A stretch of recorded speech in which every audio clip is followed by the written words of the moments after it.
ये है सशक्त प्रदेश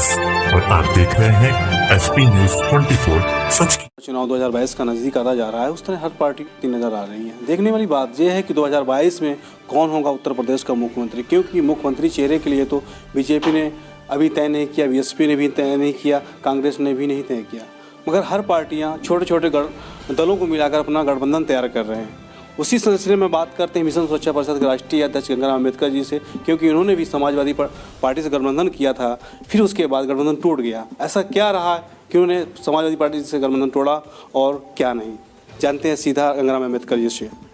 धन्यवाद। एसपी न्यूज का मिशन सुरक्षा परिषद के केंद्रीय कार्यालय में हार्दिक स्वागत अभिनंदन है। जैसा कि पूरे देश को मालूम है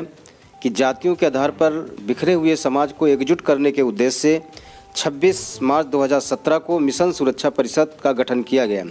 जब अपने ईमानदार सोच और अपने मिशनरी टीम की अथक प्रयास के द्वारा संगठन देखते देखते कम समय में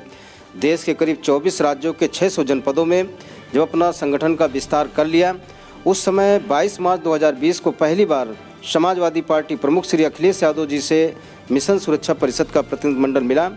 तो श्री अखिलेश यादव जी की मुलाकात के बाद ऐसा हम लोगों को प्रतीत हुआ कि नई पार्टी लॉन्च करने की बजाय श्री अखिलेश यादव जी के नेतृत्व में काम किया जाएगा,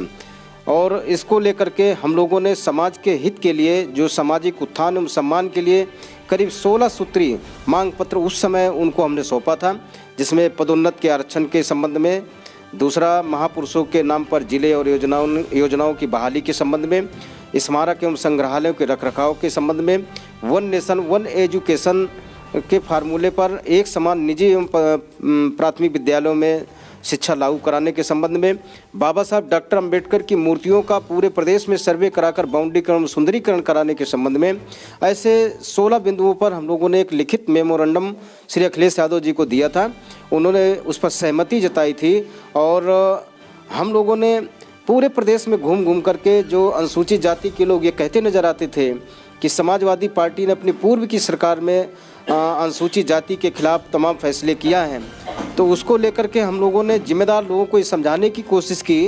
कि समाजवादी पार्टी का नारा है नई हवा है नई सपा है। वो अपनी कार्य संस्कृति में परिवर्तन करके बाबा साहेब डॉक्टर अंबेडकर एवं बुद्ध की विचारधारा को वो स्वीकार करते हुए हमारे समाज को गले लगाना चाहती है। तो इसको लेकर के अगर कोई अपने चरित्र में, अपने व्यक्तित्व में परिवर्तन कर रहा है, तो हमें निश्चित तौर से उन्हें माफ़ करके और उनका साथ देना चाहिए।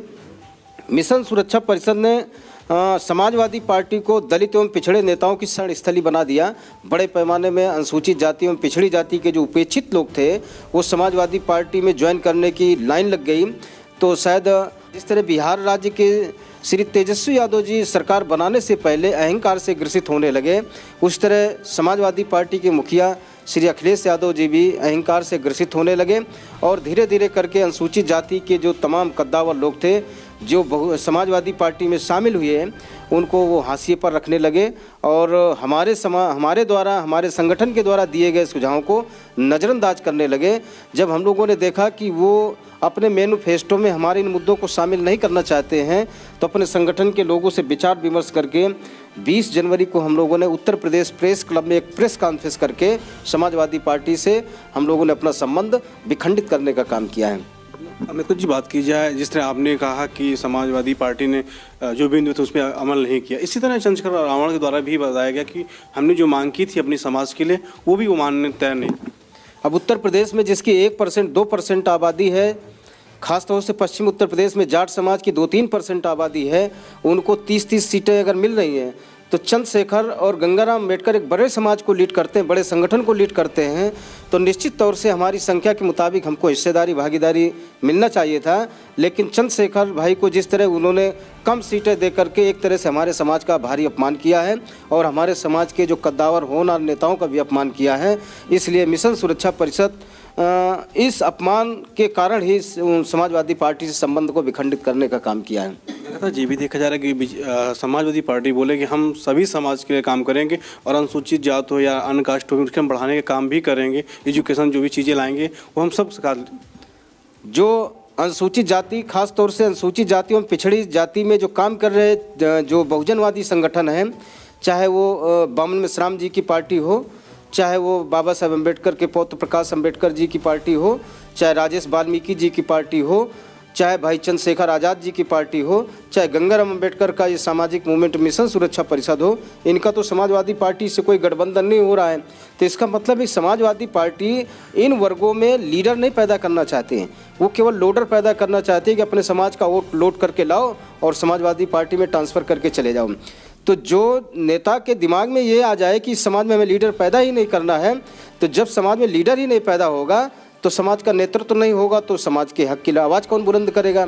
तो इससे साबित होता है कि वो काट के उल्लुओं की भरमार पैदा करके और रबड़ की मोहरें पैदा करके वो समाजवादी पार्टी का काम चलाना चाहते हैं। और जो ईमानदार प्रवृत्ति के जो लोग हैं, जो समाज की आवाज़ को बुलंद करना चाहते हैं, उनको दरकिनार करना चाहते हैं। ऐसे उनकी कार्य संस्कृति में अब तक हमने महसूस किया है। तो कहीं ना कहीं ये देखा है, जब उन्होंने बाबा साहब अम्बेडकर वाहिनी के नाम से जब उन्होंने एक नई विंग का गठन, अनुसूचित जाति के तमाम ऐसे चेहरे थे जो कैबिनेट मंत्री रह चुके थे, लेकिन एक अनपॉपुलर चेहरे को उन्होंने उसका राष्ट्रीय अध्यक्ष बना करके ये साबित करने का कोशिश की है कि समाजवादी पार्टी को नेता नहीं, समाजवादी पार्टी को लीडर नहीं, केवल लोडर की ज़रूरत है। सर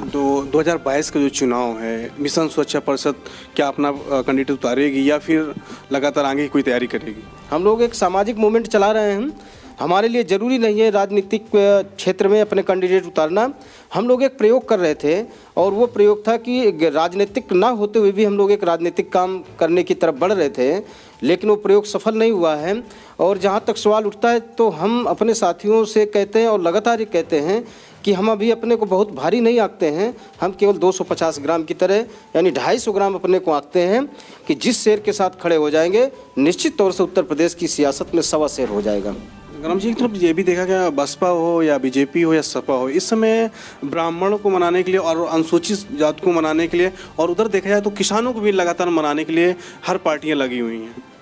जहाँ तक किसी वर्ग विशेष की बात है, मैं उस पर कोई टिप्पणी नहीं करना चाहता हूँ, लेकिन जो राजनीतिक पार्टियाँ इस तरह की हरकतें कर रही हैं वो पूंजी को न देख करके ब्याज के चक्कर में वो पड़ी हुई है। तो जिसके पास पूंजी होती है उसी को ब्याज मिलता है, और जो पूंजी को दरकिनार करता है उसके हाथ में ब्याज भी नहीं लगता है। तो ऐसे में ये जो किसी जाति विशेष के लिए, किसी वर्ग विशेष के लिए जो काम कर रहे हैं, तो निश्चित तौर से वो राजनीतिक रूप से भारतीय जनता पार्टी से कोसों दूर नज़र आ रहे हैं। तो कहीं ना कहीं देखा जाए, जो बात की जा रही है इससे कि गठबंधन में आपके जयंत चौधरी के साथ ओम प्रकाश राजभर ने गठबंधन किया है, तो ये गठबंधन के आगे चलेगा या फिर बीच में ही समाप्त होगा? जिन लोगों की आपने बात किया है उन लोगों ने सारे घरों का टेस्ट लिया हुआ है, उनको बेहतर अनुभव है, और जो सारे घरों का टेस्ट लेता है तो उनको पाला बदलने में देर नहीं लगती है। जैसे कि बिल्ली कई घर लांघने के बाद अगर वो कहीं बैठती है तो निश्चित नहीं होता कि वो इसी घर में रहेगी, वो क्योंकि उसको कई घरों का टेस्ट मालूम होता है। तो ऐसे लोगों के बारे में मैं निश्चित तौर से कह सकता हूँ कि जब भी जहाँ जरूरत पड़ेगी तो पलटी मारने में उनको देर नहीं लगेगी। मतलब कहीं नहीं देखा है, जो वही कहावत है कि बिल्ली हर घर नागती रहती है और अपना काम करके बनाती रहती है और उसको निकल लेती है। बिल्कुल, निश्चित तौर से जिसकी आदत में शुमार हो जाता है, जिसको दल बदल करने की आदत पड़ जाती है, तो कहीं भी रहे वो अपने राजनीतिक हितों के लिए वो निश्चित तौर से न उसका कोई स्थायी दोस्त होता है, न स्थायी उसका कोई दुश्मन होता है। इसमें देखा कि रोज़गार की बात की जाए, अभी इलाहाबाद में भी पुलिस द्वारा बड़ी मात्रा के साथ बच्चों के साथ में पीटा गया। आप किस नज़र से देखते हैं, क्योंकि बीजेपी की सरकार में लोग बोलते हैं रोज़गार देने की बात की जाए, आपने भी बोला बीजेपी के सामने कोई पार्टी नहीं है, तो आप किस नज़र से? जहाँ तक रोज़गार का सवाल है, क्योंकि देश की आबादी इतनी तेज़ी से आगे बढ़ रही है यहाँ पर,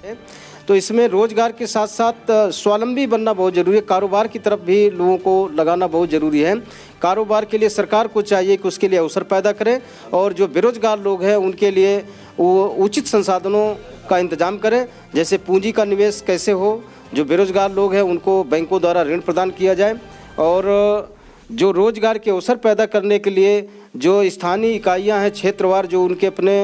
ज़िलेवार जो उनके अपने लघु उद्योग चल रहे हैं, चाहे वो चूड़ी उद्योग हो, चाहे कालीन उद्योग हो, चाहे वो ताला का उद्योग हो, चाहे पीतल उद्योग हो, चाहे सूत का उद्योग हो, चाहे वो जूता का उद्योग हो, ऐसे उद्योगों को बढ़ावा देना चाहिए। और ऐसे में जो बेरोज़गार लोग हैं ज़्यादा सब्सिडी दे करके, लोन दे करके, उनको आर्थिक सब्सिडी दे करके उनको रोज़गार के साथ साथ कारोबार की तरफ भी सरकार को बढ़ाने की कोशिश करनी चाहिए। प्रशासन की जो प्रक्रियाएं बहुत जटिल हैं, उन प्रक्रियाओं को थोड़ा सरल बनाना चाहिए। जिस तरह बैंकों में और तमाम जो जिला उद्योग केंद्र हैं, जिस तरह से उनमें उनकी जो प्रक्रिया है, फाइल लंबी चलाने की जो प्रक्रिया है, इसको सरलीकरण करना चाहिए। सिंगल विंडो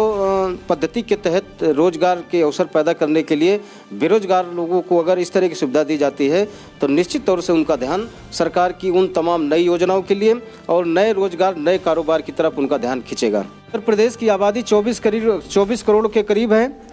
लेकिन जो बेरोजगार लोगों की संख्या भी करीब 16 करोड़ के आसपास हो रही है। तो ऐसे में इन सबको नौकरी देना तो किसी भी सरकार के लिए संभव नहीं है। जब तक स्थानीय लेवल पर हम लोग कारोबार के लिए जो कुटीर उद्योग है उनको जब तक नहीं बढ़ावा दिया जाएगा तब तक ये बेरोजगारी समाप्त नहीं हो सकती है। बेरोजगारी को समाप्त करने के लिए सरकार जब तक संवेदनशील नहीं होगी, उसकी जो योजनाएं हैं जब तक सरलीकरण और सभी तक पहुंचने वाली योजना नहीं होगी, तब तक इसका लाभ निश्चित तौर से बेरोजगारों को नहीं मिल सकता है। और लास्ट में नेताजी, ये तो चुनावी स्टंट है। जब भी चुनाव आता है तो योजनाओं और इसकी भरमार आ जाती है। लोगों के भाग्य बदलने का, लोगों के मुकद्दर बदलने की छप्पर फाड़ योजनाएं राजनीतिक दल लेकर आते हैं। चाहे किसानों के आंदोलन का मामला हो, चाहे बेरोजगारों के आंदोलन का मामला हो, तो जब तक सरकार निश्चित तौर से संवेदनशील नज़र नहीं आएगी तब तक इन समस्याओं जो होगा तो क्या आपका कहीं अभी स्टैंड होगा कि बीजेपी के साथ या किसी अन्य पार्टी के साथ किसी साथ जाने का प्लान? तो देखिए, हमारा जो संगठन पूरी तरह से सामाजिक संगठन है और हमारे संगठन की एक कोर कमेटी है। इस कोर कमेटी के द्वारा ही डिसीजन होते हैं। अपने आप हम कोई डिसीजन नहीं करते हैं। हमारे साथी मिल बैठ करके जो डिसीजन करेंगे उस पर हम लोग अमल करेंगे और जो फैसला होगा वो आप लोगों को ज़रूर बताया जाएगा।